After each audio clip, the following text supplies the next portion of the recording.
को हम क्या करते हैं, सड़कों पर छोड़ देते हैं।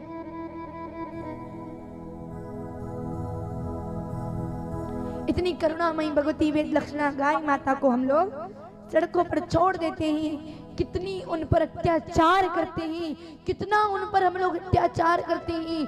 सड़कों पर छोड़ दिया और उस माँ को यदि भूख लगे, प्यास लगे, घर घर के बाहर जाती हैं, खड़ी होती हैं कि कोई मुझे थोड़ी सी रोटी दे दो। हम लोग क्या करते हैं, लाठी मारते हैं, डंडे मारते हैं, उस माँ को खाने के लिए कुछ नहीं देते हैं।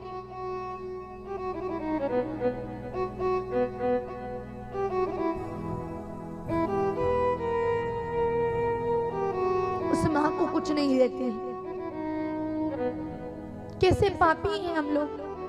चलो आपके गांव में हर व्यक्ति भक्त होगा, घर घर जहां गाय आती है रोटी भी देते होंगे, मगर हमने देखा है अपनी इन आंखों से आपके इस देवली गांव में कूड़े के स्थान पर नंदी महाराज झूमते हैं। वहां जितना भी सूखा भूसा पड़ा होता है, सूखी रोटियां पड़ी होती हैं, कुछ भी खाने की वस्तुएं पड़ी होती हैं, नंदी महाराज गौ माता वहां जाकर के खाते हैं। कितना बड़ा दुर्भाग्य है हमारा, कितना बड़ा दुर्भाग्य है कि हम अपने घर का स्थान छुड़वा करके उनको कूड़े के स्थान पर वहां जाने के लिए देते हैं। और कूड़े के स्थान पर क्या करते हैं, वह पॉलीथीन खाते हैं, कचरा खाते हैं, यहाँ तक कि टूटे फूटे प्लास्टिक के कप होते हैं, ग्लास होती है, कांच होता है, वह भी साथ में खा जाते हैं। हमें तो मालूम है कि ये क्या खाना है क्या नहीं खाना। क्या गाय माता को मालूम है कि पॉलीथीन नहीं खानी चाहिए? क्या गाय माता को मालूम है कि पॉलीथीन खाएंगे तो ये हानि हो जाएगी?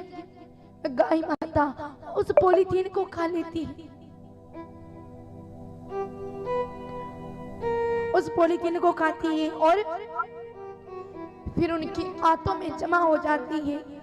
और मेरे प्यारे भाई और बहनों, इसी प्रकार से अपने हिंदुस्तान में 82,000 गौवंश एक दिन में मर रहे हैं। एक दिन के 82,000 गौवंश मर रहे हैं।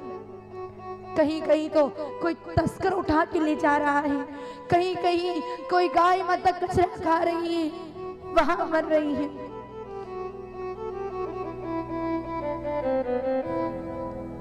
देखो हमने देखा है कि जहां तस्कर लेके जाते हैं ना, अपने इस गांव में भी कई भक्त हैं जो तस्करों के द्वारा उन गाय माता को छुड़वाते हैं। मगर कहीं लोग क्या बोलते हैं, ये तो गुंडे हैं,